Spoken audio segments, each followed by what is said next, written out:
नमस्कार दोस्तों, मैं विकास चौधरी प्रोक्सिमा एजुकेशन हब के इस डिजिटल प्लेटफॉर्म पर आप सबका एक बार फिर से स्वागत करता हूं। दोस्तों, अपन ने राजस्थान पॉलिटी शुरू की थी। राजस्थान पॉलिटी में अपने राजस्थान लोक सेवा आयोग, राजस्थान राज्य निर्वाचन आयोग, राजस्थान राज्य वित्त आयोग, राजस्थान राज्य महिला आयोग, राजस्थान राज्य मानवाधिकार आयोग, 5 आयोग कंप्लीट कर लिया। आज अपना जो छठा आयोग है वो है राजस्थान राज्य सूचना आयोग, है ना। सूचना आयोग, राजस्थान राज्य सूचना आयोग। तो सूचना क्या होती है? सूचना आयोग पढ़ रहे हैं तो इसमें सबसे पहले तो क्या क्या पढ़ सकते हैं अपन, इनके बारे में बात करेंगे। सूचना आयोग से जो क्वेश्चन बनते हैं वो 2 प्रकार से बनते हैं, है ना। एक तो जो संघ या केंद्रीय सूचना आयोग है, केंद्रीय सूचना आयोग,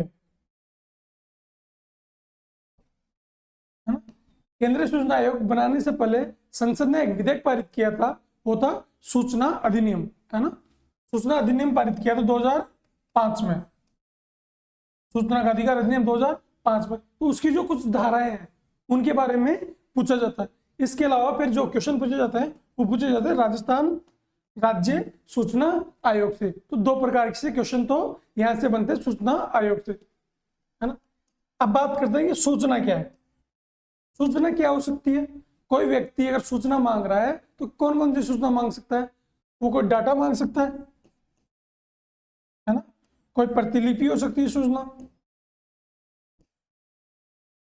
कोई रिपोर्ट हो सकती है, या कोई फाइल हो सकती है ना।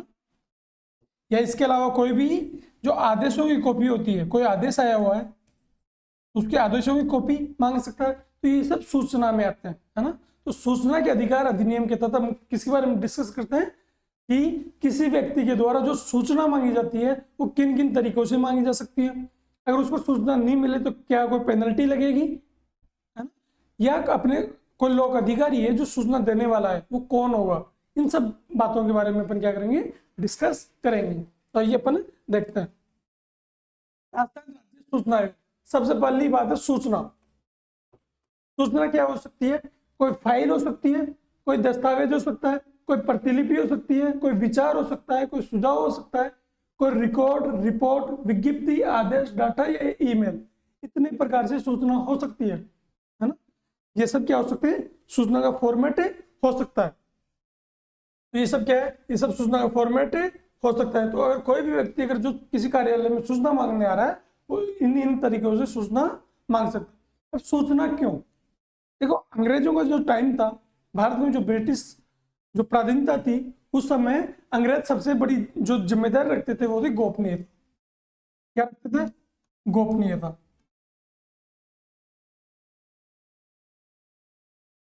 अब अंग्रेज बात करते थे गोपनीयता की और अपन बात कर रहे हैं पारदर्शिता की।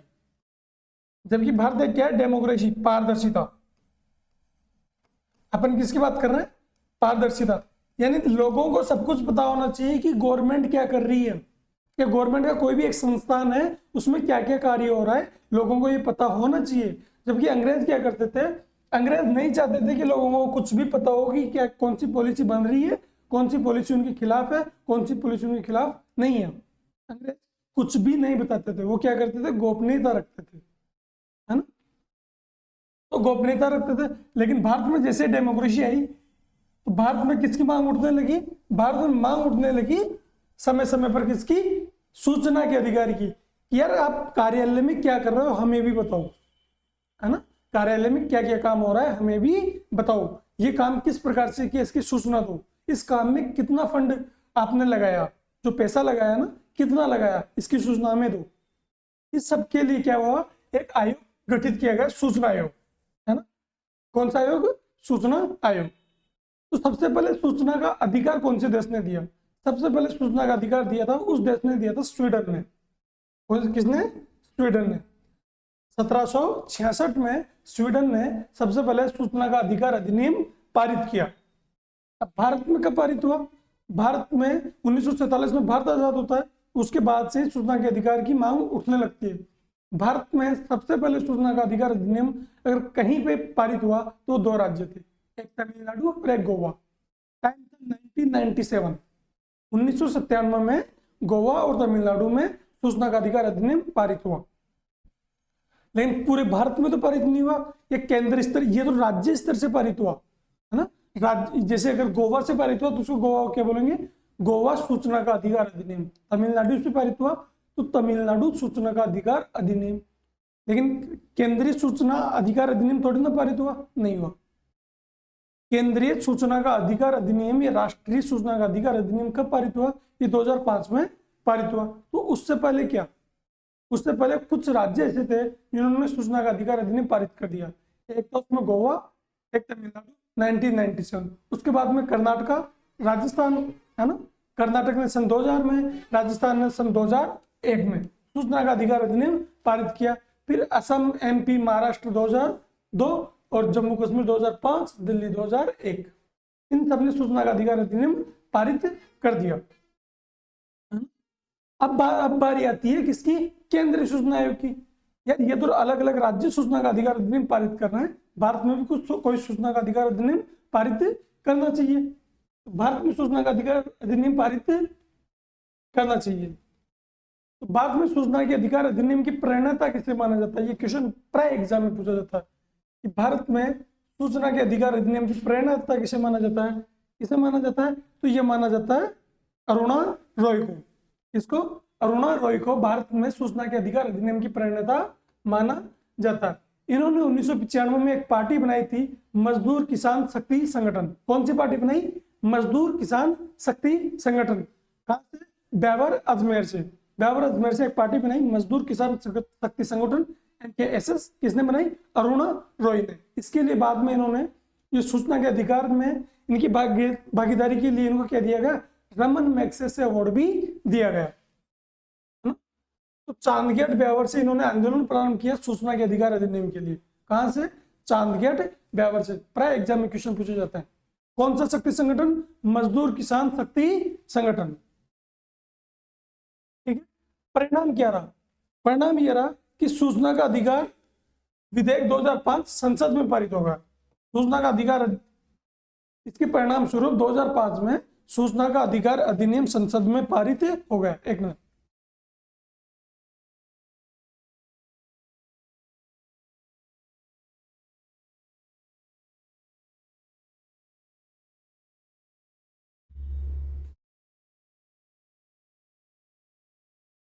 है ना, संसद में पारित हो गया 12 मई 2005 को।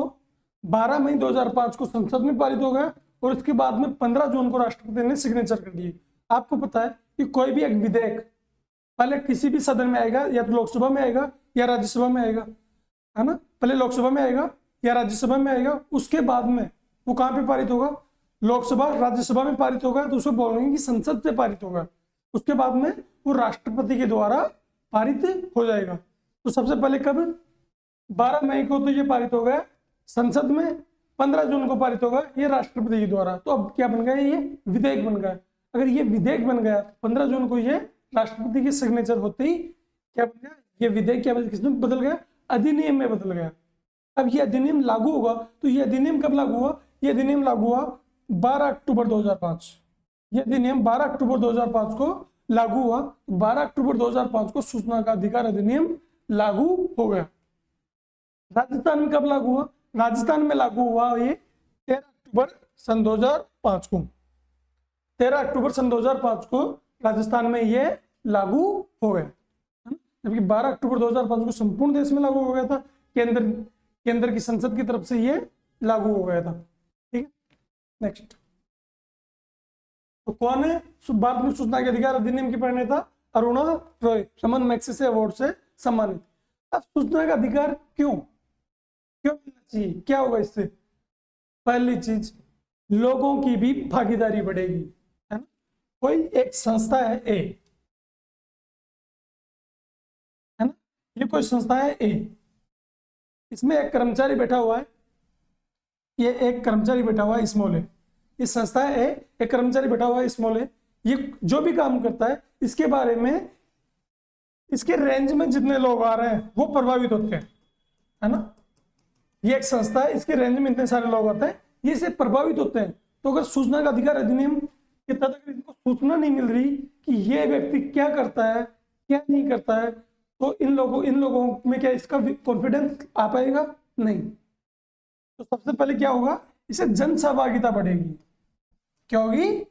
जन सहभागिता में वृद्धि होगी, जन सहभागिता में वृद्धि होगी, है ना।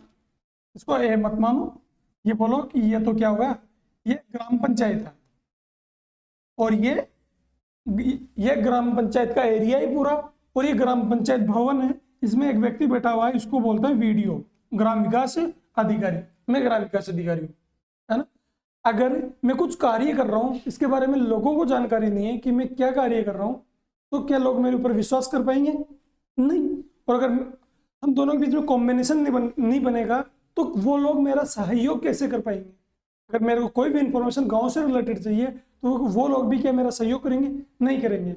लेकिन अगर मैं उनको बता रहा हूँ कि यार मैं ये एक्स काम कर रहा हूँ, तो वो लोग क्या करेंगे? मुझे भी कोऑपरेट करेंगे। अगर वो लोग कोऑपरेट करेंगे तो क्या बढ़ेगी? जन सहभागिता बढ़ेगी। अगर मैं उनको समय समय पर सूचना देते रहूं कि यार जन्म प्रमाण पत्र ऐसे बनता है, मृत्यु प्रमाण पत्र ऐसे बनता है, विवाह प्रमाण पत्र ऐसे बनता है, या पट्टा ऐसे बनता है, तो वो लोग क्या करेंगे? मेरे साथ इंटरेक्शन करेंगे, और इंटरेक्शन करेंगे तो इससे क्या होगा?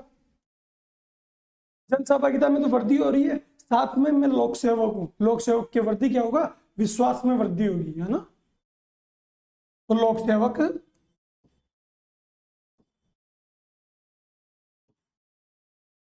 के प्रति विश्वास में वृद्धि, लोक सेवक के प्रति विश्वास में भी क्या होगी? वृद्धि होगी, है ना। अब इसके अलावा अगर मैं सब चीजों को दे रहा हूं, तो अपन क्या बोलते हैं? पारदर्शिता होनी चाहिए। क्या होनी चाहिए? पारदर्शिता, ट्रांसपेरेंसी। तो यहां से क्या होगी? पारदर्शिता में वृद्धि होगी, पारदर्शिता में भी वृद्धि होगी, पारदर्शिता में वृद्धि हो रही है। अब सब ये बोलते हैं कि सुशासन होना चाहिए। शासन से बड़ा क्या है? सुशासन। कैसा होना चाहिए? शासन कैसा होना चाहिए? सुशासन होना चाहिए। तो अगर अपन पारदर्शिता बढ़ा रहे हैं, तो पारदर्शिता बढ़ने से क्या हो जाएगा? सुशासन में वृद्धि हो जाएगी, यानी शासन कैसा हो जाएगा? अच्छा हो जाएगा। जनता हम लोक सेवकों से भागेगी नहीं, तो सुशासन में वृद्धि होगी। अब सुशासन अगर बढ़ेगा, तो जो सरकार है, गवर्नमेंट बैठी हुई है, ये तो लोक सेवक की बात हो गई, जो गवर्नमेंट बैठी हुई है उसमें भी तो विश्वास होगा। अगर आज पुलिस बहुत अच्छे से सही काम कर रही है, तो अपन क्या बोलेंगे? यार ये सरकार बहुत अच्छी है, इसने पुलिस को कंट्रोल में कर रखा है और पुलिस बहुत सही ढंग से काम कर रही है। अगर पुलिस सही ढंग से काम नहीं कर रही है, तो सबसे पहला ताना किसे मानेंगे? सरकारी निकम्मी है ना। तो सरकार की भी कुछ साख में वृद्धि होगी, तो सरकार की क्या बढ़ेगी? लोकप्रियता बढ़ेगी, है ना। किसकी? सरकार की लोकप्रियता बढ़ेगी। इसके अलावा अगर सरकार की लोकप्रियता बढ़ेगी, तो क्या देश, अगर राजस्थान में कोई बहुत अच्छा काम हो रहा है, तो किसी न किसी मैगजीन में क्या होगा? इस सरकार की बड़ाई की जाएगी, है ना। अलग अलग इंडेक्स निकलते रहते हैं ना, जैसे सुशासन इंडेक्स निकला, तो उस इंडेक्स में भारत का नाम बढ़ेगा कि ये भारत बहुत अच्छा कर रहा है, तो भारत की क्या होगी? साख में वृद्धि होगी। तो भारत की साख, भारत की जो साख है, यानी भारत की जो इज्जत है, उसमें क्या होगी? वृद्धि होगी, क्योंकि अगर सुशासन होगा, तो विदेशों से कोई भी फैक्ट्री आएगी और यहाँ पर क्या करेगी? इन्वेस्ट करेगी। अगर यहाँ का माहौल अच्छा होगा तो इन्वेस्ट भी करेगी, तो भारत की साख में वृद्धि होगी। तो ये सब चीजें, ये सब फायदे हैं किसके? सूचना के अधिकार के, है ना। ये सब फायदे किसके? सूचना के अधिकार के। ठीक है, तो अपन देख लेते हैं इनको। क्या होगा? पहले भ्रष्टाचार में कमी आएगी, है ना, कि कितना पैसा कहाँ पे खर्च हुआ। अगर हमें ये पता है, तो क्या होगा? भ्रष्टाचार में कमी होगी, लोगों में जागरूकता बढ़ेगी, प्रशासन में जनसहभागिता बढ़ेगी, लोकतंत्र का क्या होगा? सुदृढ़ीकरण होगा, लोकतंत्र मजबूती होगा, लोक सेवकों एवं सरकार में विश्वास में बढ़ोतरी होगी, भारत की साख में वृद्धि होगी और पारदर्शिता में वृद्धि होगी। तो ये सब चीजें, है ना, अपने केवल ये बोल बच्चन वाली चीजें हैं, लेकिन यहाँ से क्वेश्चन बन जाता है प्राय एग्जाम में, है ना, कि क्या हो सकता है इसे और क्या नहीं होगा। इसके अलावा यार सारी संस्थाएं ऐसी है कि जो आपको सूचना दे देगी। क्या हम सबसे सूचना ले सकते हैं? नहीं। कुछ संस्था जो अपनी खुफिया एजेंसियां हैं, या भारत का सैन्य तंत्र है, या कुछ निजी संस्था है, उनसे अपन सूचना नहीं ले सकते, है ना। निजी संस्था है, उसे आप सूचना कैसे ले लोगे? है ना? जैसे कोई भी, ये एक संस्था है, एक कंपनी खड़ी कर दी मैंने, एक मेरी खुद की कंपनी है, सरकार का इसमें कोई रोल नहीं है। अब सरकार का इसमें कोई रोल नहीं है, तो मैं इसमें क्या कर रहा हूँ, कितना लाभ ले रहा हूँ, कितनी हानि ले रहा हूँ, इससे लोगों को कोई मतलब नहीं होना चाहिए। मैं क्या कर रहा हूँ, मैं जीएसटी फाइल कर रहा हूँ। अगर मेरे पास पैसे ज्यादा आ रहे हैं तो मैं जीएसटी भर दूंगा, इनकम टैक्स भर दूंगा। लेकिन लोगों को क्या मतलब है मैं क्या कर रहा हूँ क्या नहीं कर रहा, है ना? तो निजी संस्था के बारे में जानकारी। इसके अलावा जैसे आईबी हो गई, इंटेलिजेंस ब्यूरो। इंटेलिजेंस ब्यूरो क्या है, अपनी ये थोड़ी ना बताती फिरेगी कि यार मेरे पास ये सूचना है, ये सूचना नहीं है। ये आईबी क्या करेगी, जो खुफिया एजेंसियां हैं, आईबी हो गई, रो हो गया, है ना, ये सब क्या करती है, बिल्कुल मतलब गोपनीयता से कार्य करती है ना। तो इनकी गोपनीयता भंग नहीं होनी चाहिए, इसलिए इनसे अपन सूचना नहीं मांग सकते, रो से सूचना नहीं मांग सकते, है ना। रिसर्च एंड एनालिसिस विंग, रो, है ना, उससे सूचना नहीं मांग सकते। और सीबीआई हो गई, सीआईडी हो गई, इससे सूचना नहीं ले सकते लोग। इसके अलावा और क्या है, और जो भारत की जो सेना है ना, भारत का जो सैन्य संगठन है, सैन्य संगठन, उससे भी आप सूचना नहीं ले सकते। तो भारत के सैन्य संगठन से भी आप सूचना नहीं ले सकते, ठीक है। तो ये सब बातें,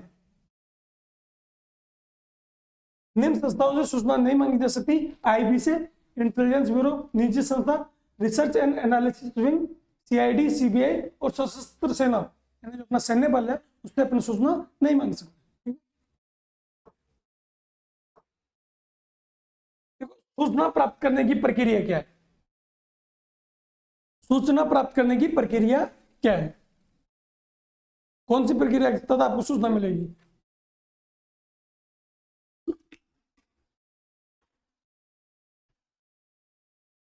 जैसे ये कोई संस्था है ए, है ना, ये कोई संस्था है, इसमें दो प्रकार के लोक सेवक होते हैं, है ना।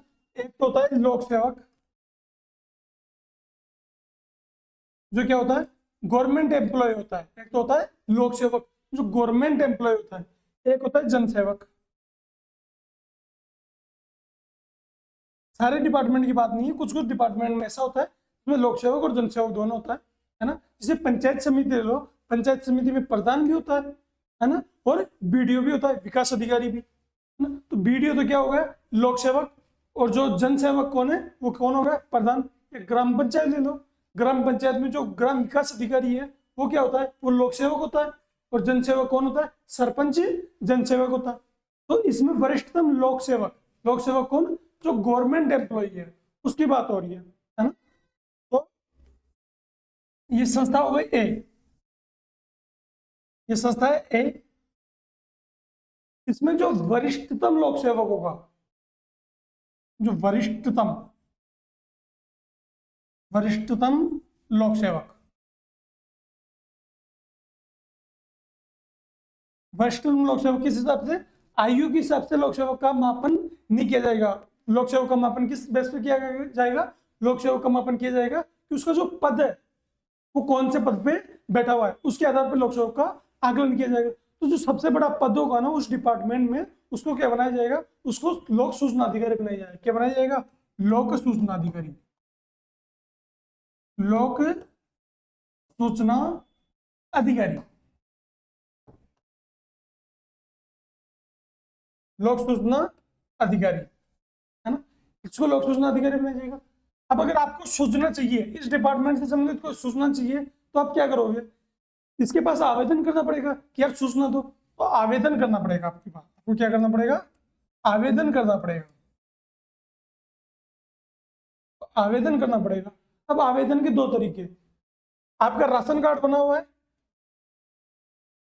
तो राशन कार्ड बना हुआ है तो आप बीपीएल में हो या एपीएल में हो, ये डिपेंड करेगा यहाँ पे, या बीपीएल में हो या एपीएल में हो, है ना। मैं इसको अच्छे से समझा पा रहा हूं क्योंकि मैं खुद रोज ही लोक सूचना अधिकारी, ग्राम पंचायत लेवल पे लोक सूचना अधिकारी का काम कार्य करता हूँ। तो वहां पे शिकायत आती है तो किस किस बेस पे आवेदन आएगा, तो आवेदन आता है एक बीपीएल का एक एपीएल का। जो बीपीएल वाला होता है इसको हमें सूचना प्रोवाइड करवानी होती है निःशुल्क, इसको जो सूचना देनी होती है वो देनी होती है निःशुल्क। जबकि एपीएल वाला होता है तो इसको आवेदन फॉर्म के साथ 10 रुपए की रसीद काटी जाती है। किसकी? 10 रुपए की। या अगर ये डाक के थ्रू, ऑनलाइन डाक के थ्रू कुछ भिजवा के ऑनलाइन आरटीआई लगा के अगर आवेदन मांग रहा है तो 10 रुपए का ये एक परफॉर्मा भेजता है ना, 10 रुपए उसमें रख के नहीं भेजता, 10 रुपए का परफॉर्मा भेजता है, उसको अपन के डीडी भेजता है, उसको अपन क्या करना, पोस्ट ऑफिस में जमा करवाना होता है और वहां से पोस्ट ऑफिस से 10 रुपए लेने होते हैं, है ना? तो 10 रुपए से एपीएल वाले को सूचना देंगे। अब इसने देखो आवेदन कर दिया, आवेदन करने के बाद में क्या, ये लोक सूचना अधिकारी 30 दिन में, ये लोक सूचना अधिकारी 30 दिन में क्या करेगा, सूचना दे देगा, ये इनको सूचना प्रोवाइड करवा देगा। सूचना लिखित हो सकती है, मौखिक हो सकती है या ई कंटेंट में हो सकती है ना, ई कंटेंट में हो सकती है, यानी ऑनलाइन भी सूचना प्रोवाइड करवाई जा सकती है, लिखित, मौखिक या ई कंटेंट में। अब 30 दिन में सूचना प्रोवाइड करवा दी तो ठीक है, अगर नहीं करवाई, है ना, 30 दिन में सूचना प्रोवाइड करवा दी, अगर लिखित सूचना प्रोवाइड करवा रहा है तो जो जितने पेजों की फोटोकॉपी होती है उतने पेज लाभार्थी से लिए जाएंगे, जो आवेदन कर रहा है ना उससे उतने पेजों के पैसे लिए जाएंगे। अगर 30 प्लस दिन हो गए, अगर 30 प्लस दिन में आप सूचना प्रोवाइड करवा रहे हो तो वो सूचना निःशुल्क प्रोवाइड करवाई जाएगी। 30 प्लस दिन में कैसी, 30 प्लस दिन में निःशुल्क सूचना प्रोवाइड करवाई जाएगी। आवेदन के 10 रुपए तो लगेंगे, लेकिन जो सूचना है ये निःशुल्क हो जाएगी, यानी अब जो पेज है उसकी फोटोकॉपी के पैसे नहीं लगेंगे। ये सूचना कैसी हो गई, ये सूचना निःशुल्क हो गई। अब यहाँ पर भी अलग अलग प्रकार की है, ये तो 30 दिन नॉर्मल सूचना के लिए है। एक तो अगर आपके पास जो सूचना मांगी, व्यक्ति ने मेरे से सूचना मांगी कि मेरे को बताओ कसरा भूमि, जैसे मैं ग्राम विकास अधिकारी हूं, व्यक्ति ने मेरे से पूछा कसरा भूमि, कसरा भूमि 105 की जमाबंदी के बारे में बताओ मेरे को। व्यक्ति ने मांगी, हालांकि ये ऑनलाइन अवेलेबल है, लेकिन व्यक्ति ने मेरे से मांगी कि इसके बारे में मेरे को सूचना दो। मैं बोलूंगा यार ये मेरे से रिलेटेड नहीं है, ये किससे रिलेटेड है, ये पटवारी से रिलेटेड है। अगर ये पटवारी से रिलेटेड है तो अब दो तरीके, या तो व्यक्ति पटवारी के पास जाके सूचना मांगे, या वो मेरे थ्रू सूचना चाह रहा है तो मैं क्या करूंगा, 5 दिन के अंदर अंदर, 5 दिन में क्या करूंगा, पटवारी के पास क्या करूंगा, इस सूचना को फॉरवर्ड करूंगा। ये सूचना मांगी गई है तो 5 दिन में ये सूचना मांगी जाएगी। तो 30 दिन ये, 5 दिन ये, मतलब टोटल कितने दिन हो गए, 35 दिन, है ना। कि दूसरे विभाग से संबंधित सूचना है तो 5 दिन के अंदर दूसरे डिपार्टमेंट को फॉरवर्ड कर दो, फिर वो डिपार्टमेंट आपको 30 दिन में सूचना दे देगा, है ना। तो टोटल कितने दिन हो गए, 35 दिन टोटल लग गए। तो ये होगा दूसरे डिपार्टमेंट से संबंधित सूचना। अगर कोई सूचना ऐसी है जो व्यक्ति के जीवन से संबंधित है तो वो हमें देनी होती है 48 आवर्स में। व्यक्ति के जीवन से संबंधित सूचना 48 आवर्स में देनी पड़ती है। लेकिन एक सूचना ऐसी है जो मतलब तीसरे पक्ष से संबंधित है, यानी तीसरा पक्ष कौन सा, एक पक्ष होगा संस्था, ये संस्था ए, ये खुद एक पक्ष हो गई, ये आवेदन करने वाला ये दूसरा पक्ष होगा, है ना। जबकि इसका लाभार्थी तो एक और व्यक्ति हो सकता है ना, इस संस्था ग्राम पंचायत है, ग्राम पंचायत में ये कोई एक्स व्यक्ति है, एक्स व्यक्ति ये दूसरा पक्ष हो गया, ए प्रथम पक्ष हो गया। जबकि जो तीसरा पक्ष हो सकता है जैसे वाई, गांव में एक और व्यक्ति रहता है वाई, गांव में एक और व्यक्ति रहता है वाई, इसके बारे में अगर ये सूचना मांग रहा है, ये एक्स वाई के बारे में सूचना मांग रहा है तो मैं इसको सूचना दे दूंगा। उसके भी 2 तरीके हैं, है ना। अगर सूचना नॉर्मल सूचना है तो मैं 40 दिन के अंदर सूचना प्रोवाइड करवा दूंगा, है ना। तो तीसरे पक्ष से संबंधित सामान्य सूचना 40 दिन में प्रोवाइड करवा दूंगा। लेकिन अगर तीसरे पक्ष से संबंधित ऐसी सूचना है जो व्यक्ति के जीवन से संबंधित है, कि तीसरे पक्ष के लिए हानिकारक है, तो वो सूचना मैं प्रोवाइड नहीं करवाऊंगा, है ना। तो ये डिटेल है पूरी, ठीक है। तो अपन इसको देख लेते हैं। लोक सूचना अधिकारी पीआईओ, पब्लिक इंफॉर्मेशन ऑफिसर, है ना। पीआईओ किसे बनाया जाएगा, वरिष्ठतम लोक सेवक को बनाया जाएगा। याद रखना, इसमें लिखा हुआ नहीं है वरिष्ठतम लोक सेवक, किसको, वरिष्ठतम, जो वरिष्ठतम लोक सेवक होगा, 1 मिनट,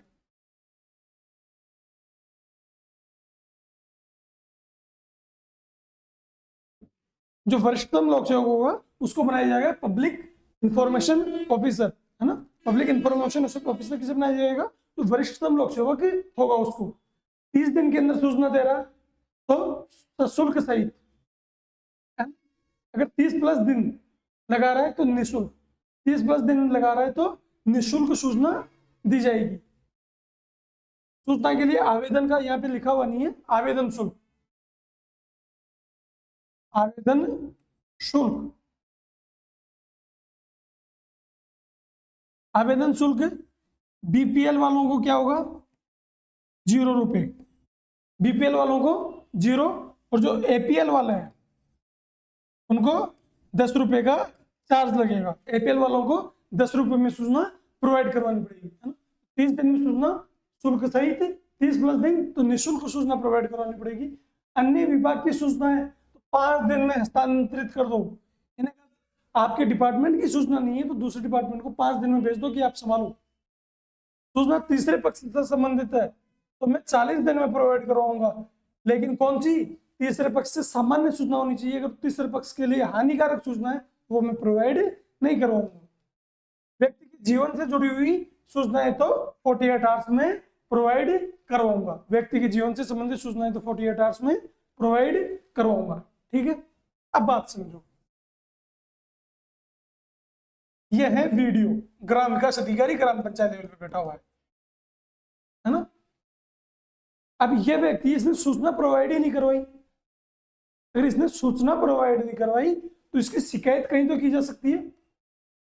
इसकी शिकायत, इसे 30 दिन में सूचना प्रोवाइड करवानी थी,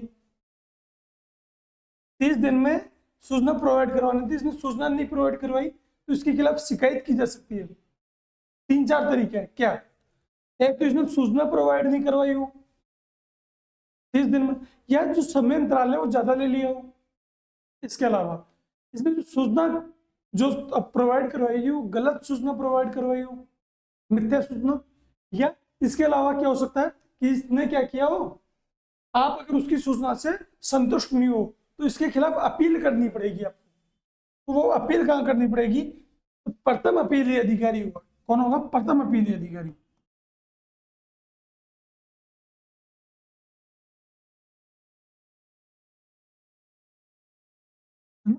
प्रथम अपीली अधिकारी यानी वीडियो के ऊपर एक प्रथम अपीली अधिकारी होता है। वीडियो यानी जो संस्था है ना उसके जस्ट ऊपर वाला जो डिपार्टमेंट उसको कवर करता है वो होगा प्रथम अपीली अधिकारी। इसके पास आपको क्या करनी पड़ेगी? 60 दिन में सूचना लेनी पड़ेगी। कितने दिन में? 60 दिन में सूचना। अगर इसने भी प्रोवाइड नहीं करवाई तो इसकी शिकायत कर दो फिर राज्य सूचना आयोग, यहाँ पे राज्य सूचना आयोग या केंद्रीय सूचना आयोग।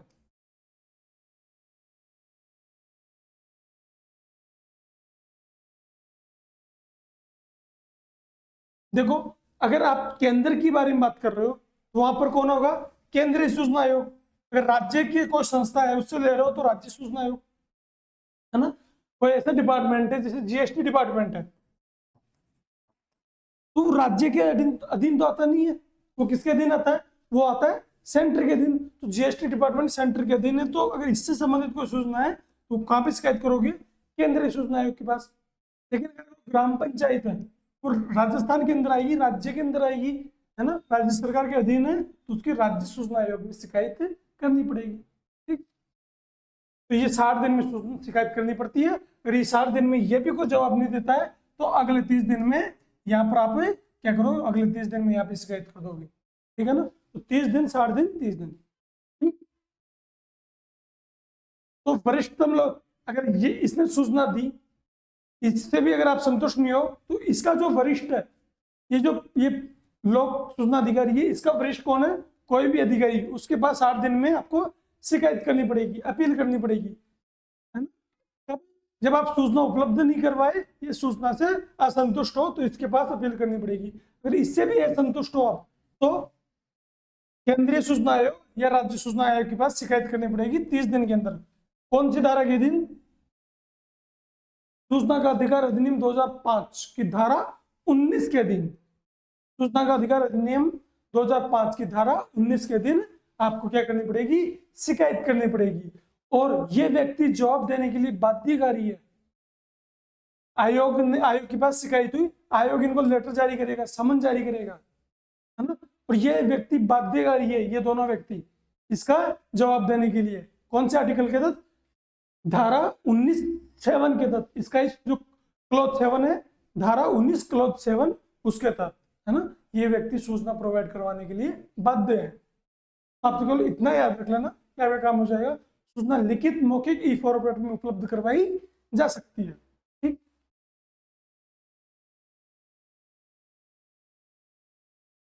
देखो अब अगर आपने सूचना प्रोवाइड नहीं करवाई तो आयोग आपके ऊपर, आयोग क्या करेगा, सबसे पहले तो जांच करेगा, है ना। अब जांच कैसे करेगा, आयोग की कुछ शक्तियां है ना, तो वो जांच कैसे करेगा, सबसे पहले तो दोनों पक्षों को बुलाएगा, एक जो संस्था है उसको बुलाएगा, साथ में जो व्यक्ति शिकायत कर रहा था, यानी जो जिसने अपील की है, जो सूचना चाह रहा था उसको बुलाएगा, दोनों से कुछ ना कुछ डॉक्यूमेंट्स लेगा कि आपके पास क्या प्रूफ है, व्यक्ति से भी पूछेगा कि आपके पास क्या प्रूफ है कि इसने सूचना प्रोवाइड नहीं करवाई, क्या आपने सूचना मौखिक मांगी है लिखित मांगी, सूचना में से लिखित में मांगनी चाहिए क्योंकि मौखिक का कोई आधार नहीं होता। तो लिखित में सूचना मांगी, उसका सबूत दो आप, है ना। तो अगर कहीं से भी अगर आपको सूचना चाहिए तो सबसे पहले, जैसे कोई भी एक लेटर है या आपने टाइप करवाया कि मेरे को सूचना चाहिए आवेदन फॉर्म, तो इस आवेदन फॉर्म की एक फोटोकॉपी साथ में ले जाओ, है ना, एक उस लोग अधिकारी को दो जिससे आप सूचना ले रहे हो, और एक उसके साइन करवा के कॉपी अपने पास ले आओ। तो ये आपके पास प्रूफ के तौर पे रहेगा कि आपने सूचना मांगी है ना, आपने सूचना मांगी है, ये आपके पास क्या होगा, प्रूफ होगा। तो अगर इन सब चीजों में अगर लास्ट में जांच होने के बाद में ये पाया जाता है कि उस लोक सूचना अधिकारी की गलती है, तो सूचना आयोग क्या करेगा, पेनल्टी लगाएगा, शास्ति लगाएगा। शास्ति हिंदी में बोलते हैं, पेनल्टी इंग्लिश में बोलते हैं, है ना। कौन सी धारा के तहत, सूचना का अधिकार अधिनियम की धारा 20 के तहत शास्ति लगाएगा। कितनी शास्ति, 250 रुपये पर डे और अधिकतम 25,000। इंपॉर्टेंट लाइन है, 250 रुपये पर डे या अधिकतम 25,000। इंपॉर्टेंट क्यों बोल रहा हूँ, क्योंकि एग्जाम में 3-4 बार क्वेश्चन पूछे जा चुके हैं और लाइन आती है कि शास्ति अधिकतम 50,000 रुपए की लगाई जा सकती है, जबकि ऐसा नहीं है। अधिकतम कितनी, 25,000 रुपए लगाई जा सकती है, जबकि 250 रुपए पर डे के हिसाब से शास्ति लगेगी। ठीक है, सूचना का अधिकार अधिनियम के तहत निम्नलिखित सूचनाएं संबंधित है। कौन कौन सी सूचना आप ले सकते हो, कार्यों, दस्तावेजों, रिकॉर्डों का निरीक्षण कर सकते हो। वो जो भी कोई कार्यालय है उसके कार्य क्या क्या काम किए, क्या क्या दस्तावेज है, क्या क्या रिकॉर्ड है, उनका निरीक्षण कर सकते हो। सूचना से संबंधित दस्तावेजों, रिकॉर्ड की प्रतिलिपि ले सकते हो, सैंपल लिए जा सकते हैं। सूचना से संबंधित फ्लॉपी, सीडी, प्रतिलिपि, फॉर्म इत्यादि प्राप्त किए जा सकते हैं, है ना। तो ये सब चीजें हैं, ये केवल बॉल बच्चन वाली चीजें। ठीक, नेक्स्ट,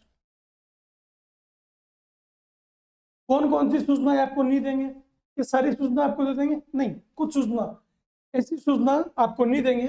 जैसे कौन सी सूचना आपको नहीं देंगे, अब मेरे को बताओ, अगर आप कोई अधिकारी होते तो आप कौन सी सूचना नहीं देते, यार तो देश के ऊपर बात आ जाए, है ना। तो राष्ट्र की एकता, अखंडता को प्रभावित करने वाली सूचना आप नहीं दे सकते। एक जो विदेश के बारे में बात आ जाए,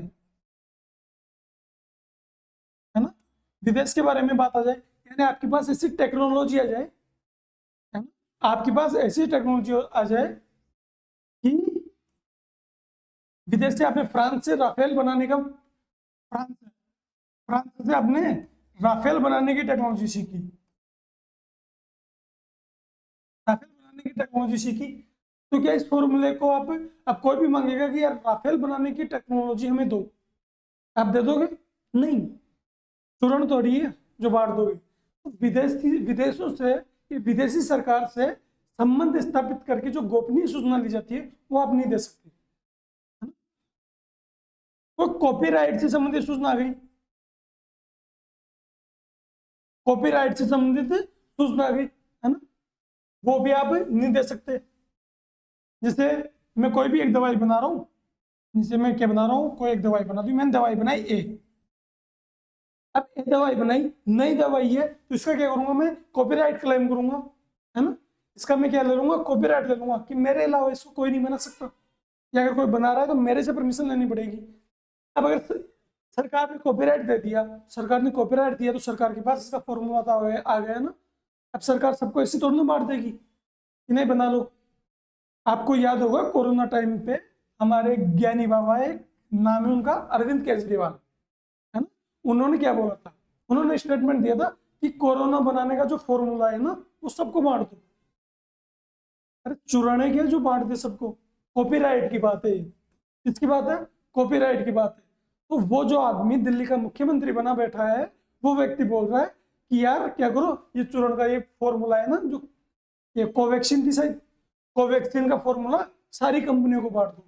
चुरान नहीं है जो सारी कंपनियों को बांट दे, उन्होंने भी इतना दिमाग नहीं लगाया, है ना।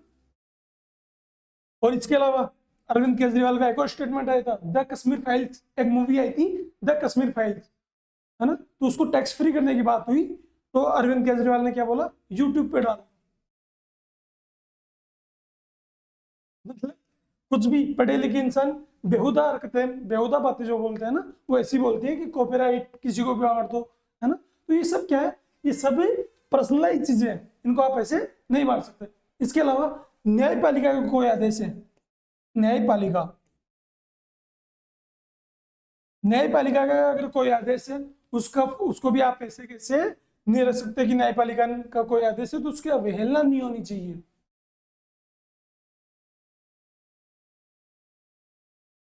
कैबिनेट के दस्तावेज, कैबिनेट के दस्तावेज, कैबिनेट के दस्तावेज जब तक वो विधानमंडल पे रखे नहीं जाएंगे ना, तब तक उनके बारे में आप बात नहीं कर सकते, है ना। जैसे मैं आपको एक बात बताता हूँ, अगर इनके बारे में बात कर सकते तो कौन सा, आर्टिकल 370, जम्मू कश्मीर से संबंधित आर्टिकल था, आर्टिकल 370, है ना, जम्मू कश्मीर से संबंधित था आर्टिकल 370। अगर कैबिनेट का दस्तावेज संसद में पारित होने से पहले तो कैबिनेट ने क्या बनाया होगा, कोई मेमो बनाया होगा, कोई विज्ञापन बनाया होगा उनका, है ना, उन्होंने डॉक्यूमेंट्स बनाए होंगे।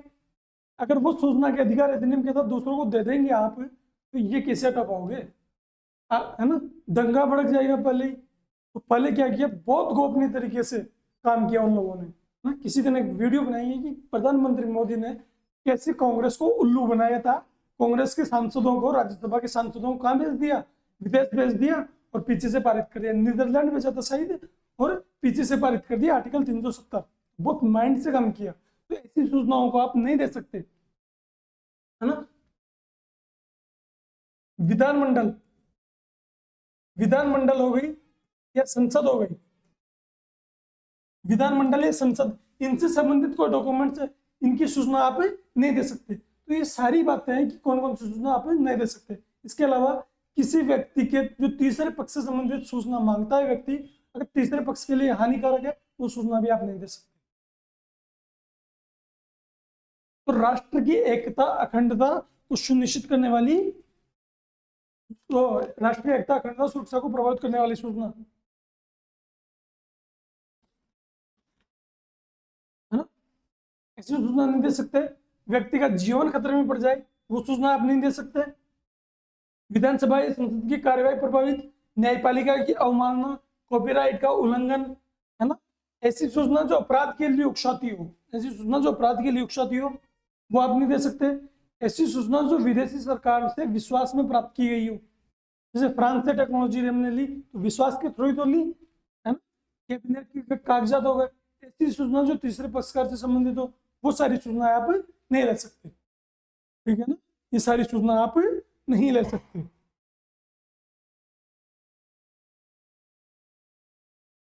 अब राजस्थान सूचना का अधिकार अधिनियम कब लागू हुआ, राजस्थान सूचना का अधिकार अधिनियम सन 2000 को लागू हुआ। ITI act, right to information act, सन 2000 कब कब प्रभावी हो गया था, ये 26 जनवरी सन 2001 को प्रभावी हो गया था।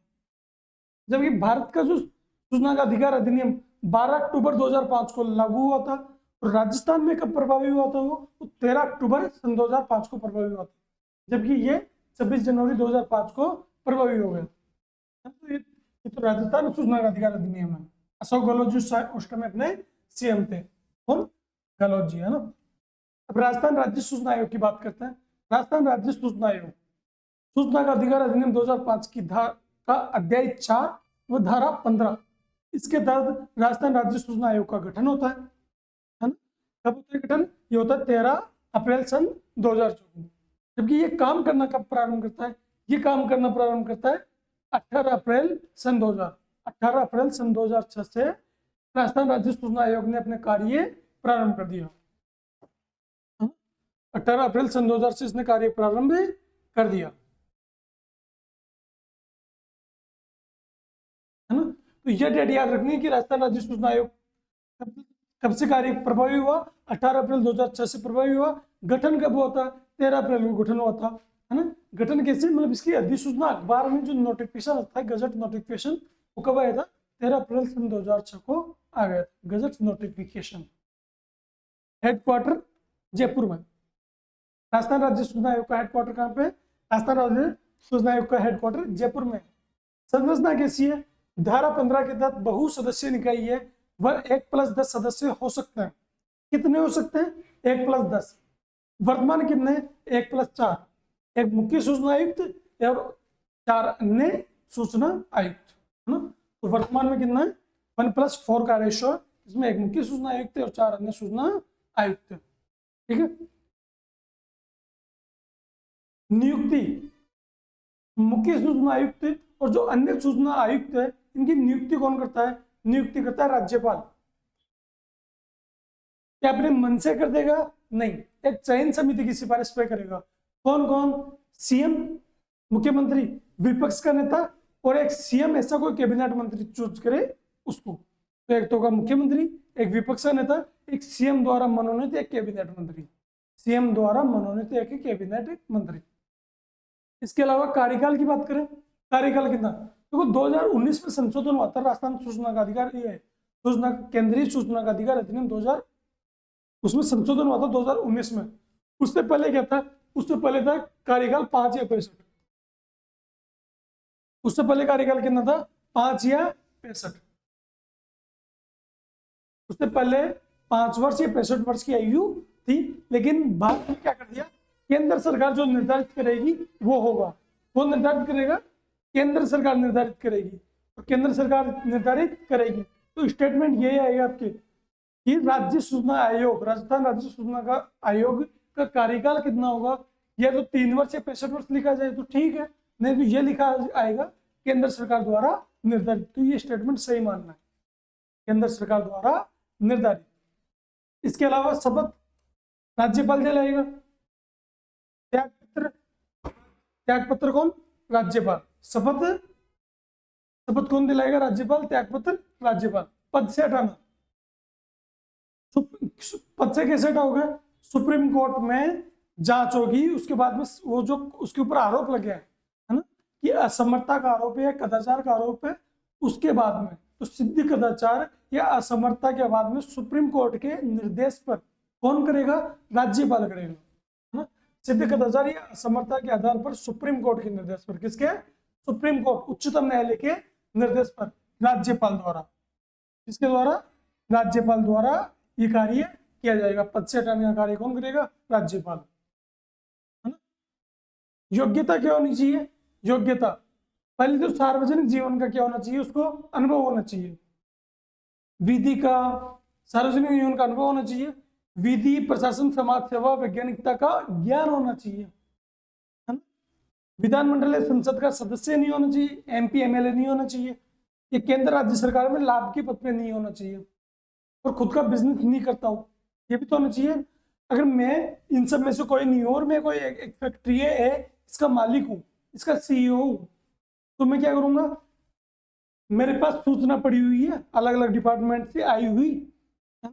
मैं क्या करूंगा? इस सूचना का इस्तेमाल करके क्या कर दूंगा? मेरी कंपनी को ग्रो करने में मदद कर सकता हूँ। लेकिन मैं क्या हूँ? एक बिजनेसमैन हूँ। तो व्यक्ति को बिजनेसमैन भी नहीं होना चाहिए, किसी व्यवसायिक वृत्ति में उसको नहीं होना चाहिए। तो विधानमंडल या संसद का सदस्य ना हो, केंद्र सरकार या राज्य सरकार में लाभ का पद उसको नहीं मिला हो, ठीक है ना। ये सारी बात। वार्षिक प्रतिवेदन किसको? वार्षिक प्रतिवेदन राज्य सरकार को। विधानमंडल के समक्ष रखवाएगा। वार्षिक प्रतिवेदन राज्य सरकार को और विधानमंडल के समक्ष वो रखवाएगा। वार्षिक प्रतिवेदन राज्य सरकार को विधानमंडल के समक्ष रखवाएगा। वेतन भत्ते, वेतन भत्तों का निर्धारण कौन करता है? केंद्र सरकार निर्धारित करती है वेतन भत्तों का, राज्य सरकार नहीं। तो जो मुख्य सूचना आयुक्त है और राज्य सूचना आयुक्त है, ये मुख्य सूचना आयुक्त और जो अन्य सूचना आयुक्त है, इनके वेतन भत्ते क्या होंगे? कौन डिसाइड करेगा? केंद्र सरकार, है ना। कौन डिसाइड करेगा? केंद्र सरकार। सूचना आयोग एक स्वायत्त शासी संवैधानिक सांविधिक निकाय है। सांविधिक निकाय कौन सा होता है? वो निकाय जिसकी किसी अधिनियम के तहत क्या की गई हो, वह निकाय जिसकी किसी अधिनियम के तहत स्थापना की गई हो। स्वायत्त शासी निकाय ऑटोनॉमस बॉडी है, यानी इसके ऊपर किसी दूसरे का अधिकार नहीं है, ये स्वतंत्र रूप से खुद कार्य करती है, जिसे सिविल न्यायालय के समान शक्तियां प्राप्त है। क्वेश्चन पूछा जाता है सिविल या दीवानी न्यायालय कर लो इसको।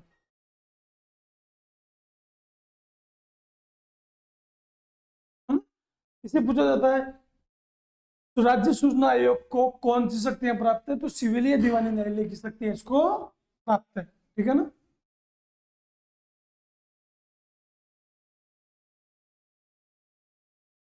ये एक बोल बच्चन वाली कुछ चीजें, जैसे ये परिवार संबंधी शिकायत कि विषय की जांच करते समय क्या करेगा?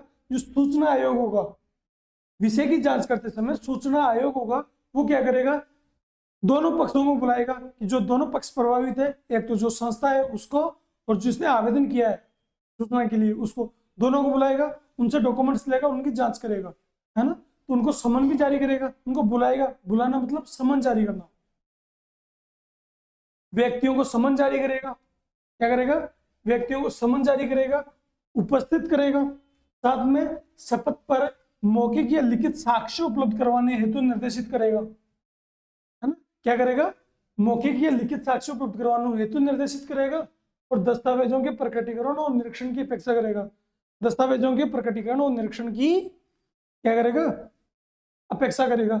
इसके अलावा अपीलीय शक्तियां हमने बात करी थी कि आर्टिकल 19 के तहत क्या करेगा? अपील करेगा। वो अपील करेगा तो धारा 19(1) के अंतर्गत प्रथम अपील अधिकारी के द्वारा दिए गए निर्णय के विरुद्ध अपील सुनने का अधिकार धारा 19(1)(3) के तहत किसको होगा? राज्य सूचना आयोग को होगा। यानी कोई किसी व्यक्ति ने कुछ कार्य किया तो धारा 19 के तहत, है ना। अब आपको क्या करनी है? आप उसके काम से संतुष्ट नहीं हो तो धारा 19(1) के तहत क्या करोगे? अपील करोगे 60 दिन के अंदर, प्रथम अपील अधिकारी को, वरिष्ठ लोक सेवक को। अगर उसने भी कुछ कार्य नहीं किया 30 दिन के अंदर क्या करोगे? धारा 19(3) के अंतर्गत इसे करोगे, सूचना आयोग को अपील करोगे और सूचना आयोग क्या करेगा? धारा 19(7) के तहत बाध्यकारी करेगा कि आप मैंने ये नोटिस जारी किया, आप इस नोटिस का जवाब दो, है ना। तो वो चीजें केवल ये याद करने लायक कुछ चीजें नहीं है, एग्जाम में क्वेश्चन बनता नहीं है, लेकिन पढ़ाते टाइम पूरी थ्योरी पढ़ानी पड़ती है, इसलिए मैंने ये आपके लिए लिख दिया ताकि ये कोई इंपॉर्टेंट नहीं है, ये धारा आपने को इतनी याद भी नहीं करनी। राजस्थान राज्य सूचना आयोग, राजस्थान राज्य सूचना आयोग।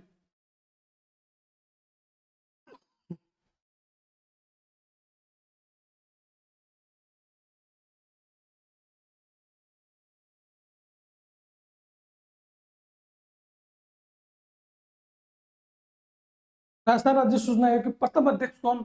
एमडी कोरानी। इसके प्रथम अध्यक्ष एमडी कोरानी 18 अप्रैल सन 2006 को इन्होंने पद ग्रहण किया, है ना। और मैक्सिमम कार्यकाल इनका 2011 तक, है ना। इन्होंने 18 अप्रैल 2006 को पद ग्रहण किया और मैक्सिमम कार्यकाल रहा एमडी कोरानी जी का कब? 2006 तक। इसके बाद में टी श्रीनिवासन, इसके बाद में दूसरे नंबर पे कौन आते हैं? टी श्रीनिवासन, फिर सुरेश कुमार चौधरी, फिर डीबी गुप्ता और वर्तमान में कौन है? मोहनलाल लाठर। वर्तमान में जो मुख्य सूचना आयुक्त है वो कौन है? मोहनलाल लाठर वर्तमान में मुख्य सूचना आयुक्त है। 9 जुलाई 2024 से लगातार ये पद पे कार्यरत है। वर्तमान में कौन है? मोहनलाल लाठर। मैक्सिमम कार्यकाल एमडी कोरानी, मिनिमम कार्यकाल न्यूनतम कार्यकाल किसका रहा? वो रहा सुरेश कुमार चौधरी। इसके अलावा जो टी श्रीनिवासन है और जो मोहनलाल लाठर है, मोहनलाल लाठर पूर्व डीजीपी है ना, पूर्व पुलिस महानिदेशक कौन है, मोहनलाल लाठर, है ना। ये क्या कर चुके हैं, एक तो मोहनलाल लाठर और टी श्रीनिवासन, ये मुख्य सूचना आयुक्त के साथ साथ अन्य सूचना आयुक्त के पद पे भी रह चुके हैं। तो अन्य सूचना आयुक्त भी ये रह चुके हैं भले, कौन कौन, टी श्रीनिवासन और मोहनलाल लाठर, इसलिए इन दोनों को कमेंट किया। ठीक,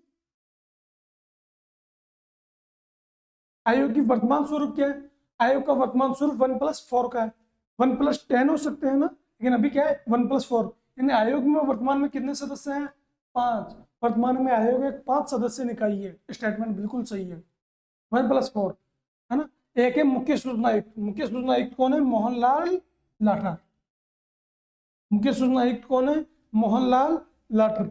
और एक है अन्य, 4 है अन्य सूचना आयुक्त, सुरेश चंद्र गुप्ता, टीकाराम शर्मा, महेंद्र कुमार पारिक, ये 3 है ना। अभी कौन है, ये 3 है, चौथा पद खाली है साइड, तो ये 3 है। ठीक है, तो इनको याद नहीं रखना, इनको याद रखना है किसको, अन्य मुख्य सूचना आयुक्त को मोहनलाल लाठर जी, इनको याद रखना है कि मुख्य सूचना आयुक्त कौन है, मोहनलाल लाठर। ठीक है, तो आज के लिए नहीं, अपना जो राज्य सूचना आयोग है ये पूरा कंप्लीट हो चुका है ना। अब अपन पढ़ेंगे लोकपाल व लोकायुक्त के बारे में, और उसके बाद में अपन राज्यपाल पे आ जाएंगे। अपने सारे आयोग कंप्लीट हो गए हैं आज, एक लोकपाल और लोकायुक्त रह गए। ठीक है, तो आज के लिए नहीं, ठीक है, फिर मिलते हैं, नमस्कार, है ना।